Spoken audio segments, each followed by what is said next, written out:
Hello दोस्तों, कैसे हैं आप सब। तो आज की इस वीडियो में मैं टॉप 10 वन वर्ड सब्स्टिट्यूशन की सीरीज में ये पार्ट 2 का वीडियो शूट कर रहा हूं। इस वीडियो के थ्रू आपको बहुत ज़्यादा हेल्प मिलने वाली है। अगर आपके मॉक्स में नंबर कम आ रहे हैं, इंग्लिश सेक्शनल मॉक्स में नंबर कम आ रहे हैं, तो कौन सी चीज़ें हैं जिसमें आप ट्रैप हो रहे हैं। तो नॉर्मली आप ऐसी चीज़ों में फंसते हैं जो आप आसानी से याद नहीं कर पाते, या उस चीज़ को आप छोड़ देते हैं या कभी पढ़ते ही नहीं।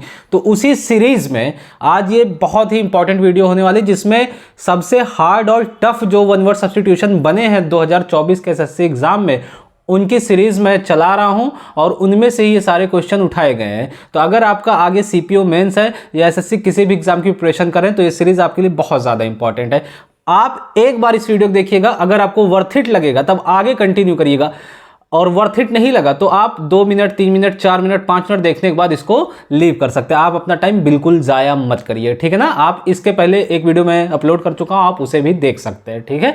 तो चलिए वीडियो को स्टार्ट करते हैं। तो सबसे पहली चीज़ मैं वर्ड बताऊंगा, उसकी हिंदी मीनिंग बताऊंगा, प्लस उसकी इंग्लिश मीनिंग बताऊंगा, फिर एक एग्जाम्पल दूंगा। ये सीक्वेंस रहेगा।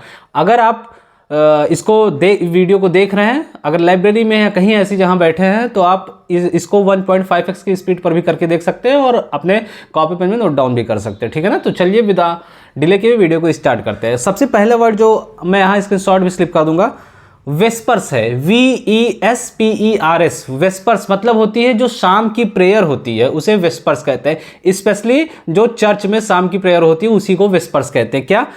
Evening prayers specially in Christian traditions. Example क्या है? The monks gathered for vespers as the church bell rang at sunset. मतलब मॉन्क्स वहां बहुत सबसे एकत्रित हुए जैसे ही चर्च की बेल रैंग हुई। किसके लिए? शाम की प्रेयर के लिए। उस शाम की प्रेयर को क्या कहते हैं? वेस्पर्स कहते हैं, ठीक है ना। आई होप आपको क्लियर होगा। ये पहला वर्ड था। सेकेंड वर्ड है हमारा विलोवी। WILLOWY, विलोवी। देखिए ये सारे ऐसे वर्ड्स हैं जो जनरली आपको किसी लेक्चर में देखने नहीं मिलेंगे। वही घिसा पिटा हुआ वन हूँ, ब्राइट साइड है, डार्क साइड है, तो ये वर्ड तो आपको आते ही हैं। जो नहीं आते उस पर आपको फोकस करना है, ठीक है ना। तो विलोवी मतलब क्या होता है? लंबा, पतला और लचीला व्यक्ति जो देखने में काफी सुंदर और आकर्षक दिखता हो, उसी को विलोवी कहते हैं। Tall, slender and flexible, often used to describe a graceful person, ठीक है ना। जो ग्रेसफुल पर्सन है ऑफन इस वर्ड को डिस्क्राइब करता है। और इसका एग्जांपल, हर विलोई फिगर, उसका जो विलोई फिगर है, made her stand out on the runway, उसको सबसे भिन्न जगह ही खड़ा करता है, उसको मतलब एक अलग तरीके से दर्शाता है। नेक्स्ट है ये सेकेंड। थर्ड वर्ड जो हमारा है स्कैवेंज। ये वन वर्ड सब्स्टिट्यूशन में पूछे गए सारे। SCAVENGE, scavenge. स्कैवेंज मीन्स होता है कूड़ा या फेंकी गई चीज़ें इकट्ठा करना। जो डस्ट इकट्ठा करता हो, जो डस्टबिन में पड़ी हुई चीज़ें इकट्ठा करता हो, उसी को स्कैवेंजर कहते हैं। इसका क्या मीनिंग है? मीनिंग है इसका to search for and collect discarded और left over items, especially food और यूजफुल मटेरियल, ठीक है ना। Example, the poor man had to scavenge for food in garbage bins. Garbage bins में जो कूड़ेदान होते हैं, उसमें जो गरीब आदमी है वो कूड़े इकट्ठा करना पड़ा, ठीक है ना। नेक्स्ट वर्ड है हमारा 4 नंबर का, परवेनु। परवेनु मतलब होता है नया नया जो अमीर हुआ हो, हाल ही में जो अभी रईस आदमी बना हो, एकदम लेटेस्ट, उसे परवेनु कहते हैं। मीनिंग क्या होगी? A person who has suddenly become wealthy और powerful but lacks social acceptance.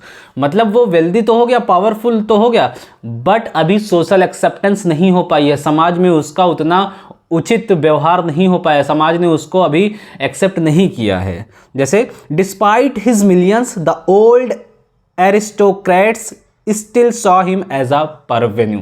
ये एग्जाम्पल है, ठीक है ना। नेक्स्ट वर्ड है हमारा 5th नंबर का, मैनेक्विन। MANNEQUIN, mannequin. इसका मतलब होता है जो डमी, आप देखे होंगे कपड़े की दुकान पर आप जाते होंगे तो वहाँ पर स्टॉल पर एक डमी पुतला लगाया जाता है, जिसे कहते हैं, उस पर कपड़े पहने हुए रहता है, मेल का भी होता है, फीमेल का भी होता है, दोनों का होता है। तो वो जो पुतला होता है उसी को मैनेक्विन कहते हैं। उसे कहते हैं कपड़े प्रदर्शित करने की मूर्ति। Meaning, a life sized model of a person used for displaying clothes in stores.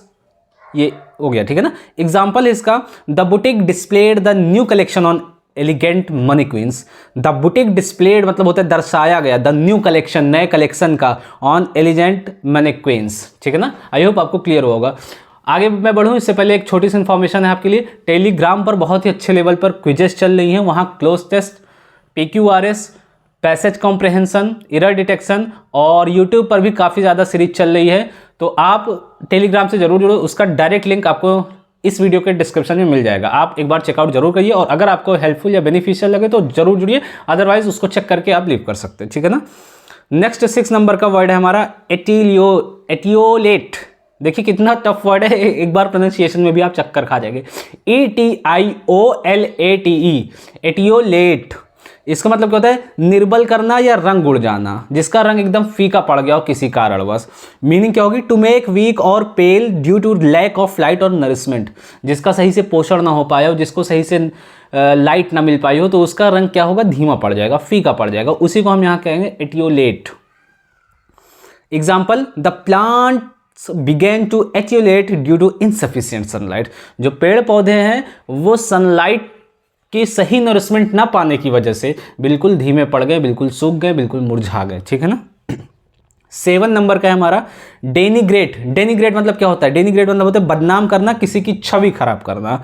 इसकी मीनिंग क्या होगी? To criticise unfairly, damage someone's reputation और बिलिटिल देयर अचीवमेंट्स।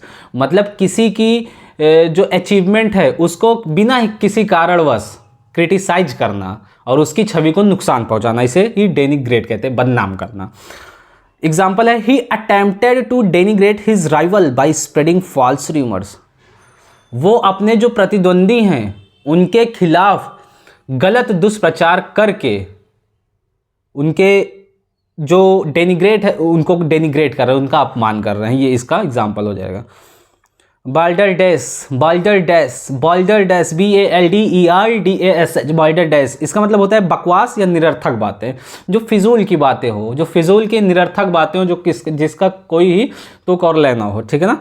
नॉनसेंस और फुल स्टॉक, इसकी मीनिंग हो जाएगी। Example, his theory about time travel sounded like complete balderdash. उसकी जो टाइम ट्रेवल की जो उसने थ्योरी बताई वो एकदम बाल्डरडेस है, निरर्थक है, कोई किसी काम की नहीं है, व्यर्थ है, बिल्कुल foolish, full of foolishness. Next है एविडिटी, जिसे कहते हैं उत्सुकता या लालसा। देखिए मैं फिर से बता रहा हूँ, इस 10 मिनट की जो सीरीज मैं चला रहा हूँ इससे आपके बहुत अच्छे इंपॉर्टेंट वर्ड्स याद हो जाएंगे और जो मॉक में आपके कम मार्क्स आते हैं वो भी आपके बहुत ही ज़्यादा रिफॉर्म हो जाएंगे। तो नेक्स्ट सीरीज कौन सी चाहिए, नेक्स्ट वीडियो किस पर चाहिए, आप कमेंट सेक्शन में कमेंट करके जरूर बताएं। ठीक है ना। वीडियो अगर अच्छी लगे तब लाइक करिएगा, अदरवाइज कोई जरूरत नहीं, डिसलाइक भी आप कर सकते हैं। नेक्स्ट 9 नंबर का वर्ड है हमारा एविडिटी। एविडिटी मीन्स होता है उत्सुकता या लालसा, क्यूरियोसिटी जिसे कहते हैं। ठीक है ना। एक्सट्रीम ईगरनेस और इंथुजियाज्म फॉर समथिंग। एग्जाम्पल क्या है?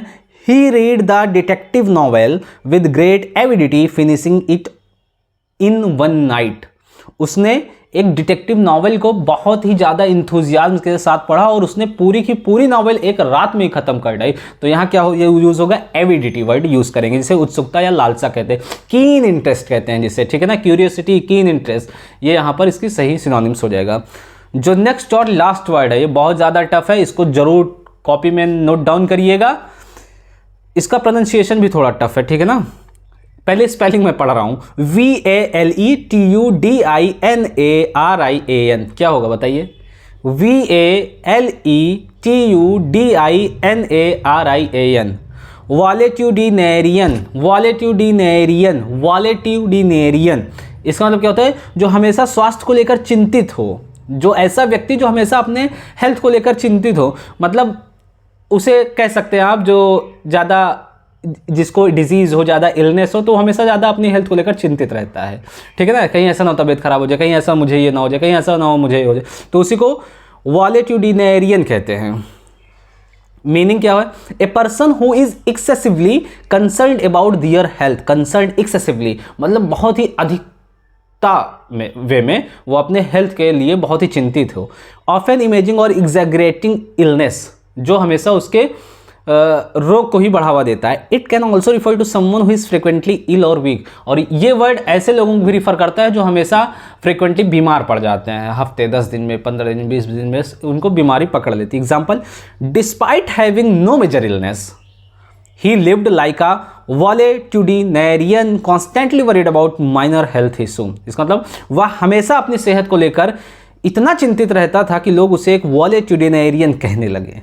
बताइए तो ये वर्ड कैसे लगे। मैं फिर से एक बार जितने वर्ड्स मैंने बताए वो सब रिपीट कर दे रहा हूँ। वेस्पर्स जो शाम की प्रार्थना होती है, जो चर्च में प्रार्थना होती है शाम को, उसे वेस्पर्स कहते हैं। उसके बाद विलोवी, विलोवी वही होता है जो बहुत ही एलिजेंट दिखता है, लंबा पतला और लचीला व्यक्ति।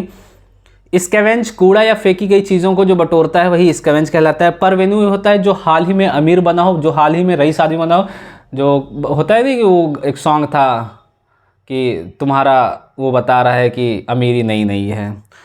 मैनेक्विन डमी, पुतले जिसे कहते हैं, कपड़े जो प्रदर्शित किए जाते हैं।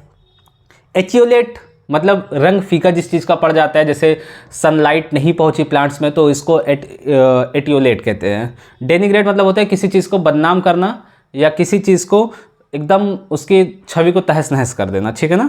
बाल्डरडेस बकवास या निरर्थक बातें होती है, जिसका कोई तुकले, जिसका कोई सिर पूछ नहीं होता, उसी को बाल्डरडेस कहते हैं। एविडिटी मतलब उत्सुकता होती है, लालसा होती है, कीन इंटरेस्ट होता है, इंथुजियाज्म होता है, क्यूरियोसिटी होती है, ये क्या है, एविडिटी। लास्ट जो सबसे इंपॉर्टेंट वर्ड था वॉलेट्यूडिनेरियन, इसे कहते हैं हमेशा स्वास्थ्य को लेकर चिंतित होने वाला व्यक्ति, जो लगभग थोड़े थोड़े समय अंतराल में बीमार पड़ता है और उसको बहुत ज़्यादा अपनी टेंशन हो, ठीक है ना। तो ये रहा आज का लेक्चर, और आप टेलीग्राम से जरूर जुड़िए यार, वहाँ आपको 100% आप में रिफॉर्म देखने को मिलेगा। अगर आप इंग्लिश में किसी भी तरह की परेशानी, किसी तरह की प्रॉब्लम है तो आप टेलीग्राम से जरूर जुड़िए। और मैंने अभी रिसेंटली ग्रुप भी बनाया, आप अपना वहाँ पॉइंट ऑफ व्यू रख सकते हैं, ठीक है ना। और जैसे भी आगे अपडेट रहेगी आपको टेलीग्राम पर अपडेट करता रहूँगा। और कैसी वीडियोस, कैसी सीरीज चाहिए आप कमेंट सेक्शन में कमेंट करके जरूर बताएं, ठीक है ना। आई होप आपको ये वीडियो पसंद आई होगी। ऐसे और वीडियोस के लिए आप हमारे चैनल को सब्सक्राइब कर सकते हैं। Thanks for watching.